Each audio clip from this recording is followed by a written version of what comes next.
I am an actuary. I am an actuary. I am an actuary. Welcome to the We Are Actuaries podcast, where you'll meet leaders who use their actuarial powers to solve a range of problems and make a real difference. I am your host, Julia Lessing, and I'm a qualified actuary based in Australia. I help actuaries develop communication and leadership skills to build great actuarial careers. So settle in, learn from the best, and be inspired.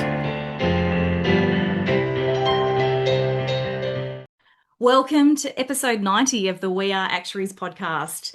We're continuing our conversation about great actuarial leadership, and my guest today is an experienced actuary who leads a multidisciplinary team of 16 while working part-time and raising 3 small children. Today's guest is Claire Greenwell, who was nominated as a great actuarial leader by her colleague Leonie Semmens. Claire currently works as a portfolio director at the NDIA, and she's here today to share her stories and advice on leadership, including the value of flexibility, what burnout taught her about boundaries, and why letting go of perfectionism made her a better leader. Claire, welcome to the show. Thank you, Julia. Thanks for having me. It's interesting, as I was reading your background, Claire, you were a life actuary, as I was a life actuary too, yet we hadn't crossed paths in this very small profession. And so when Leonie reached out to me and nominated you for the podcast, I actually wasn't connected with you, and I had to reach out and say, "Hi, I'm Julia, and you've been nominated to be a guest on the podcast." What was it like to hear of your nomination? Yeah, it was surprising in some way because it's not something I was expecting, but also I think I have a unique and interesting story to share, which we will talk about soon. So I was very excited to have this opportunity and come and speak about being a leader and my experiences. Very good. Well, I'm really looking forward to hearing your stories, Claire, because I know you do have quite a unique experience and some unique tips and advice that you have for our listeners today as well. So, looking forward to getting into that. But before we do, I want to ask you the question I ask all my guests, and it's this. Claire, how do you use your actuarial superpowers to make a difference in the world? Yes. So I, as you mentioned, work for the National Disability Insurance Agency, and I am very, very proud to be doing that work. I have a number of family members who have a disability. So throughout my life, I've really seen the value of genuine disability supports in people's lives, and particularly for younger people, where it helps them build up their independence and be involved in the community. So it's very meaningful for me to do the job that I do. Specifically, my role is leading a team of 16 people, as you mentioned, and it's a relatively new team in the agency. It's called Reporting Frameworks for Scheme Sustainability. And our role is very focused on providing reporting and insights on the emerging impacts of scheme reform. And we're in this really big reform environment with the NDIS at the moment too. Yeah. So it's really exciting and interesting work as well. And sounds like it's really important work and very personally meaningful to you as well. Yeah, what a great overlap when you can use your actuarial superpowers to make a difference in a world in a way that really matters to you as well as to so many other people that you're helping. So, yeah, fantastic. Okay, so let's talk about leadership. And as you suggested before, you've got quite an interesting story. I want to start with the idea of work-life balance because I know this is particularly interesting to you, working part-time and managing such a big team. What is your perspective on work-life balance? Is it a myth or can you do it? Yeah, so my perspective on this one's definitely changed over the last 3 years. So if I think back to mid 2023, at that time, I was working at the agency, I was living in Sydney, and I became pregnant for a second time. So I already had a 2-year-old at the time. And I got the absolute biggest shock of my life when I went to my first ultrasound and I found out that I was having twins. Twins, yes. No twins in the family. People always ask me that. No, wasn't on my radar at all. Like it was crazy. So my partner was with me at that ultrasound, and after like sort of the hysterical laughter died down, because that is the reaction you have to that news. We just sort of looked at each other and said, we've got to move to Brisbane. Like we made that decision then and there. Why Brisbane? My mum and sister were living in Brisbane then, and we didn't have family support in Sydney. And also just the other part of it is that we were planning to buy a house at that time.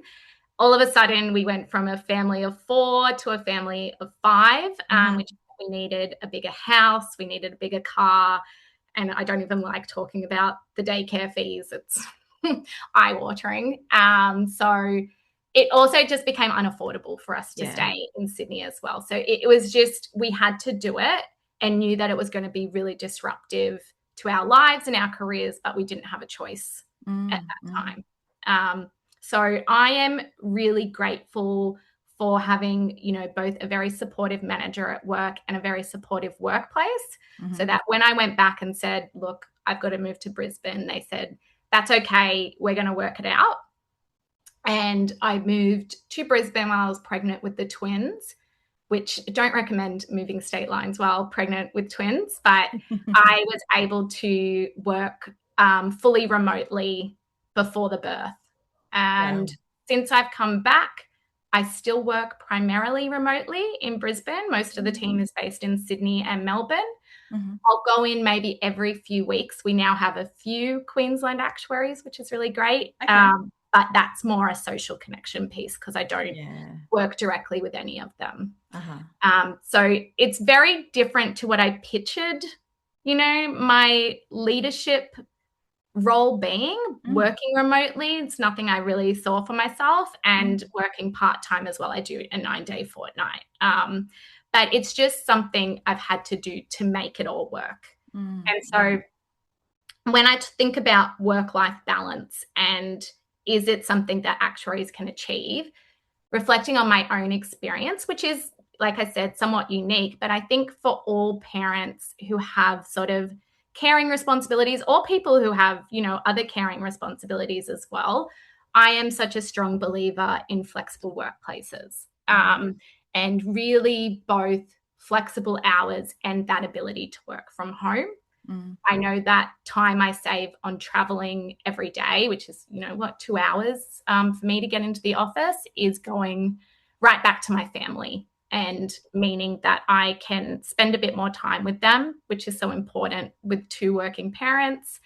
And I also think it really improves my focus as well, because I'm not, you've got that big mental load of being a mother, of all the things back at home you have to get through, or am I going to make it to pick up with traffic and all those sorts of things. So I've seen it a huge benefit for myself to be able to do that. It sounds like it wasn't just a benefit for you, it was actually essential for you to continue working with your employer. If they hadn't been able to allow you to work remotely, you would have had to find other work when you moved to Brisbane. Absolutely. And I get the concerns around remote work. For myself, when we made that decision, I was really worried about whether I could be a leader and not have that in-office presence. But when I was reflecting on it for the podcast, I realized I don't even think about it anymore. Oh, really?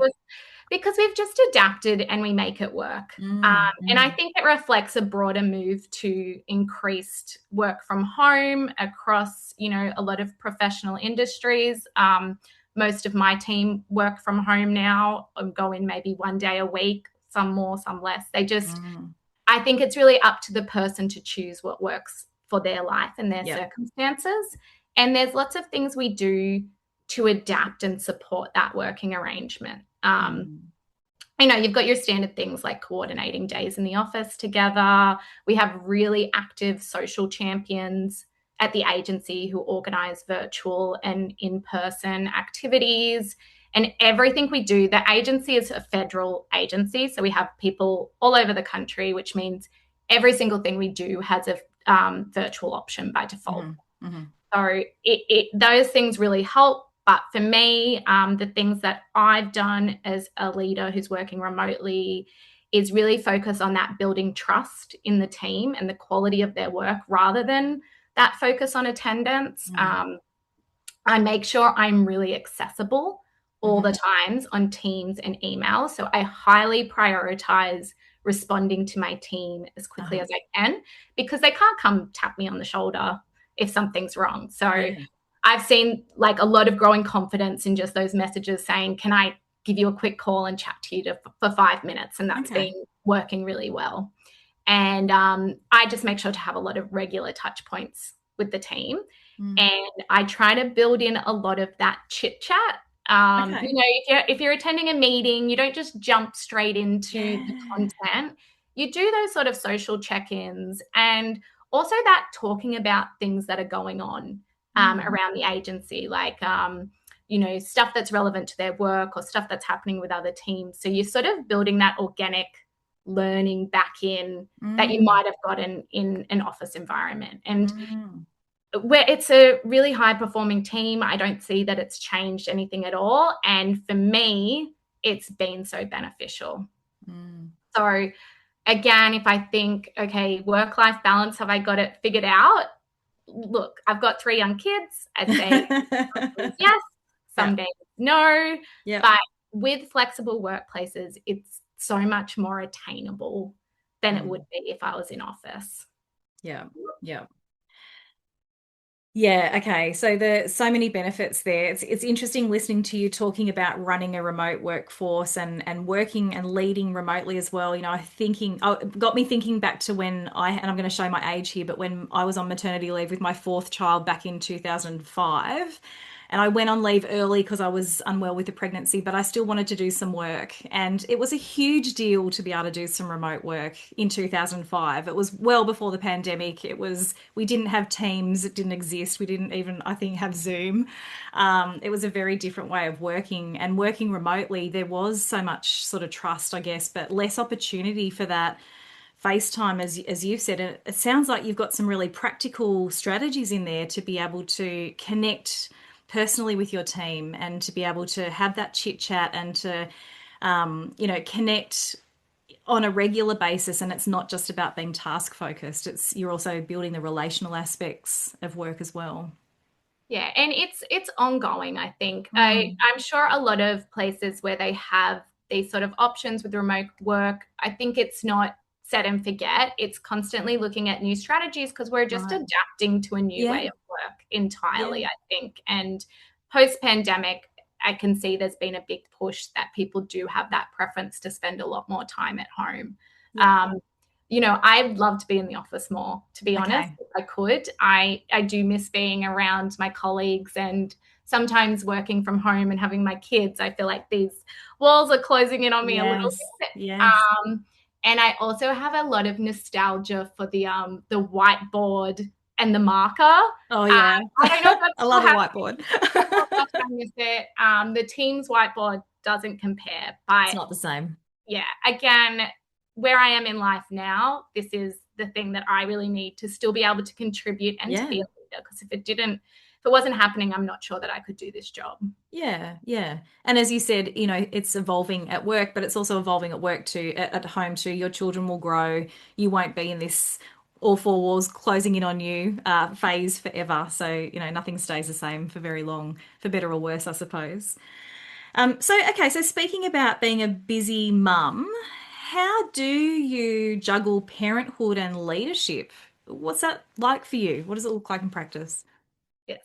So I think I've started really positively talking about flexibility and how great that's been. But, you know, being honest, returning to work after the birth of my twins was incredibly challenging. I think that's just the reality of it. And I have this particular moment that happened a few months after I came back from parental leave, where I was given the opportunity to act up as our branch manager. So that meant leading a team of 60 people. Wow. And it's, you know, it's one of those opportunities that before kids I would have been like, oh, fantastic, I'll do that. Yeah. But I was still adjusting to life, working with 3 kids. The twins weren't sleeping that great. We were having lots of daycare illnesses, and I had a very challenging postpartum period with the twins. So I don't think I was fully recovered from that either at the time. So Of course, I still said yes because, these opportunities don't come along all the time. And I thought I'd have to take it while I could. And like the reality was I got just completely burnt out in those early days trying to do that. I'm sorry to hear that. Yeah, I mean, you think you can still take everything on. Like, you don't want to accept that things have changed. It's hard. Yes, I made that decision, but I realized a few weeks into it that I couldn't manage. So I had to call up my manager and I had to say, I can't do this. Can you come back? And I also said at that point, please don't ask me again, which was really, really tough. But I wasn't really coping at that time. There'd just been a lot of change in my life. Trying to accept that things were different were hard. And following that, I felt like a really big failure. Like, I felt really guilty that I couldn't do what I was meant to do. And I just felt too many things were changing. And I ended up, at the point where I was breaking down at work, and I had to take some time off for mental health leave, which again, my work is so supportive and really lovely around that time. But what I learned from that is really important. I took that time, I connected with a psychologist, I got a lot of help from family and friends, and they really helped me to just accept that I needed to set boundaries. And like, I almost laugh talking about it because it sounds so obvious that if you've got 3 young kids, you have to do that. That's what you need to do. But I think when you're a high performer and you're so used to like, I can do everything, give me any challenge, I'm going to take it on, to suddenly be like, no, I can't do it. It's really, that mental reset is a bit hard. So I did get to a good place though. I learned to sort of say no to things. I didn't take on projects or acting up opportunities that I knew I just couldn't cope with. Putting a lot of limits on my time. I really didn't want to work past a certain time or on my days off. And another piece is that sort of mentally logging off at the end of the day as well. I think one of the things, like, we really focus on the time aspect, but before kids, I carried work around with me a lot. Yeah. Like, we have such complex jobs, you're always thinking about it, you're running things through in your head. And with 3 kids, I can't do that. Like, they need my attention. Yep. And then, for my sanity, I need to turn my brain off once they're in bed and watch trashy reality TV. That's the only way to survive. So whatever works to get you through. Yes. But part of that boundary is that, like, logging off and logging off. As well, if that makes mentally sense. Logging off as well. Yeah. That's it. So I think I've gotten a lot better at doing that. The twins are 2 now, so they're slightly easier. And I've still kept the boundaries in place, a little bit more flexible on them, but I've been really good at saying what I can and can't do. And people are really accepting of that, and they like to know as well, I think. So I no longer feel like a failure because I'm saying these are the things I can and can't do. But I do think as well, by doing that, there is a trade-off when we talk about leadership and opportunities, that it does become somewhat restrictive on your career. And that is something I'm okay with. People say it's a season of life. I have so many older female colleagues who give me such great advice in this space. And I agree with them. Like, yes, things will change eventually, but I also do find it a bit hard to feel stuck and like I've got to sit here and wait 4 to 5 years, maybe longer, to get more momentum in my career. So along with those boundaries, like getting that help to set the boundaries, the other thing I really worked on was just trying to change my perspective a little bit and what it meant for me to be a leader. And instead of that focus on me and my progression and feeling sorry for myself because I'm sort of stuck in this situation at the moment, what really helped me was just turning that energy back inward onto the team. So at that point, I was actually taking on a new team, very different background to myself, and taking on this new mandate around reporting on reform. And so I just took it as an opportunity to be really people-centered in the type of leader that I was. So really focusing on that person-centered resourcing of understanding everyone's interests and goals and trying to match them up with as new work came in, really trying to match it up to the right person, and also really increasing their visibility across the agency. So I always ask myself the question, if I'm asked to speak or present at a meeting, I'll go, actually, can someone else do this? Because what often feels like just everyday BAU work for me can actually be really wonderful for someone else who doesn't feel like they get those opportunities so much. So if I'm taking a step back, how about I let others take those steps forward? And that's been so fantastic to find like a new way to define success during this period of time. I think it's moving that perspective from really output focused of like, I'm doing these projects, I'm doing this complex work, I'm being seen, to being very people driven and improving outcomes for them. And what I found is that the outputs have followed. Like the work has been fantastic because people are really engaged with what they're doing. So I think even if things change for me and that I get more opportunities in the future, I've learned so much in this period that I hope to take that forward with me and keep that really people-centered leadership approach in the future as well. Wow. It does sound like that there's been a lot of learning throughout this period for you, Claire. And I'm sorry to hear of your burnout experience, and thank you for being so open and honest and sharing what that was like for you and how you came through that. It also sounds as though there was quite a mindset shift for you too, going from being a high performer who always said yes and had so much capacity, and then that capacity is constrained because the reality of having 3 small children and twins, no less, as part of that mix. It's there. We may feel like we're superhuman, but we're still human, and we all only have 168 hours in the week. So does sound like there was quite a mindset shift there for you in terms of work. And you talked about, being okay with the trade-off career-wise.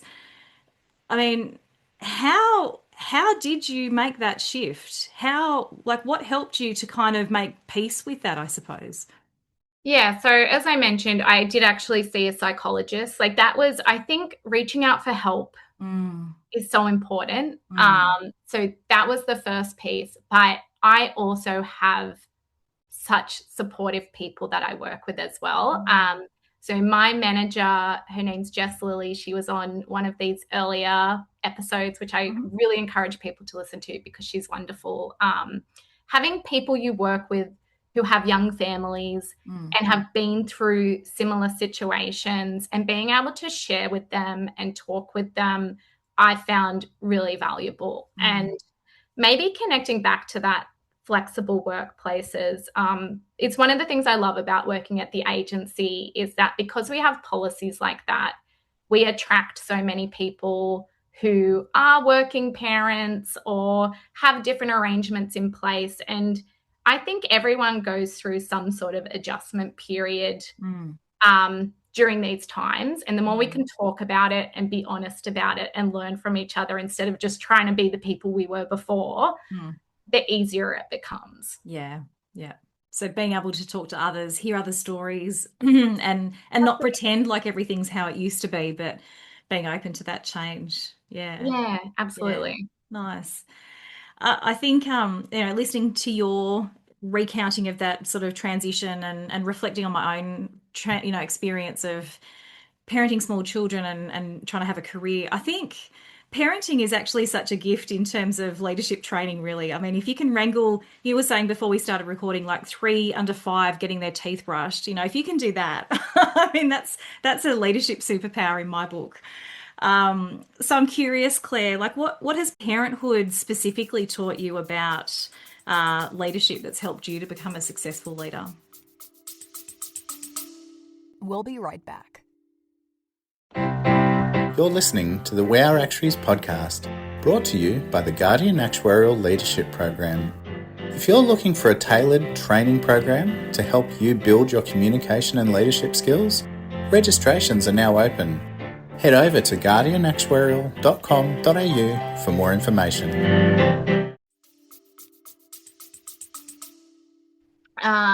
So I think the going from 1 children to 3 children is actually in one go. Yeah, in one go. It's a big jump, trust me.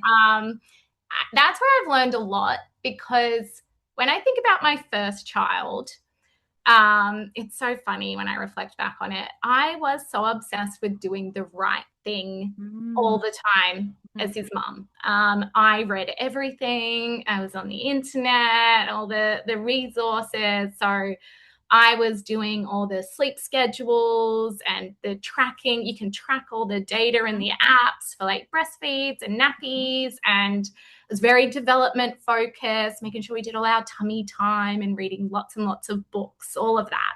All very intentional. Yes. And I also had a lot of trouble letting other people look after him. So in the rare times I'd send him to my mum's house, I would actually write a full itinerary for the day, which is so embarrassing because my mum had 6 children. So I don't know why I didn't think she'd be able to handle one child, but that's what I did because I thought it would be helpful, and I didn't want her to have the uncertainty that I was having as first-time mum. Yeah. So when I went from that situation to having the twins, obviously all of that went out the window entirely. I had 0 time to contemplate what the right thing was to do. Yeah. And even when I did actually try and look something up, a lot of the times actually not relevant. Things that apply to 1 baby can't always apply to 2 babies. So I was very much forced into just that world of taking shortcuts to survive with the kids. So, I went to formula instead of breastfeeding. The tracking didn't do that at all. And, we had nowhere near as much tummy time or books or any of that. Like, it was just survival mode. And I absolutely had to accept so much help. In the first 6 months of the twins' life, my mum was over every single day to help me because my partner had to go back to work very early, and I couldn't survive with 2 little kids on my own. So things changed drastically in my approach, and now I have only 2 rules with the kids, which is the twins must sleep at the same time, which if you're a parent of multiples, you know that one. And what happens at Nunu's house stays at Nunu's house, which is the name of it. Love it. So, if my kids are happy and safe and I've got a small break during the day, they're all great. That's all we need. But getting to the point where I could let go and be in that space was hard because I, not surprisingly from what I've said before, am a perfectionist. And knowing the right things to do at any point in time gives you that sense of control. Yeah. So when you've got 2 little babies, you really want the answers because things are spinning out of control, but they just weren't there. But what I found is the more I was forced to let go, the more I actually learned about being a mother. So instead of, there's that saying that kids don't come with an instruction manual. It's true. You can't look up anything. There aren't actually any right answers. And what I was able to do was start to rely on my own intuition. And, being their mother, I'm the person who knows them best. I can make these decisions about them. I don't need to turn to a book or the internet to tell me what to do. And by doing that, I feel like I've become such a confident mother who really trusts her own judgment and trusts myself to make decisions about my kids. Wow. And making probably better decisions because they're decisions based on your knowledge of them rather than average knowledge from the internet. Yeah, absolutely. And, like I said, the twins are 2 now. I can look at my kids and I can realize no matter what I did, it actually didn't make any difference whatsoever. You put so much weight on those early early months, but they're all wonderful, bright, happy kids. Yeah. The hours of tummy time didn't have some massive payoff on my first child compared to my second two. So yeah, and I think if I take that and I apply that to leadership, when I've come back from work, I've really actually been working hard on dialing down those perfectionist tendencies. And I like to think that when we talk about actuarial judgment, that there's this overlap with that parent's intuition. Like, I know my kids really well. I'm also a leader who's worked at the agency for nearly 9 years. I know it well too, and I've got to trust my own judgment and my own intuition. So what that means for me is that I don't need to be involved in everything and know every single last detail to know if something is right or wrong, or if work is developing in the way that it needs to. And hand in hand with that, when you dial down that perfectionism, you learn to start delegating to others, like I had to do with the kids. And so you build trust in your team, which empowers them, and you take stuff off your plate that you don't really need to be doing. So all in all, by having less of that control and empowering others to take things over, you make it a better experience for everyone in the team. Yeah. Win-win. Absolutely. And look, to be honest, it is still a work in progress. I think perfectionism can be undone overnight. It is tough, and like my worst instincts still come out now and then. But I think that letting go, like what parenthood taught me really, is you've got to let go and trust yourself and trust others, and it makes you a better leader.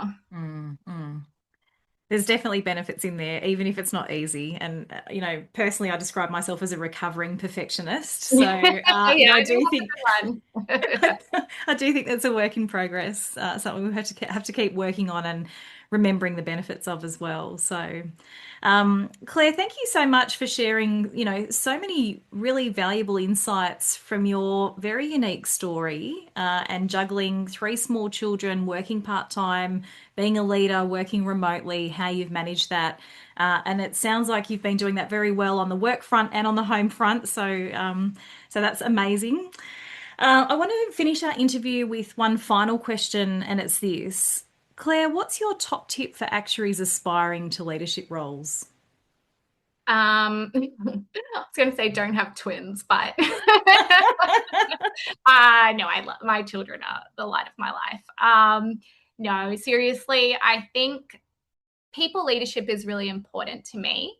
So something I've learned along the way is how important it is to have sort of external support on the people side. So what I mean is that with people, sometimes you run into difficult situations, right? You might have someone who's not performing as expected, or you can have issues with team members. And I think there's rarely an easy answer to that.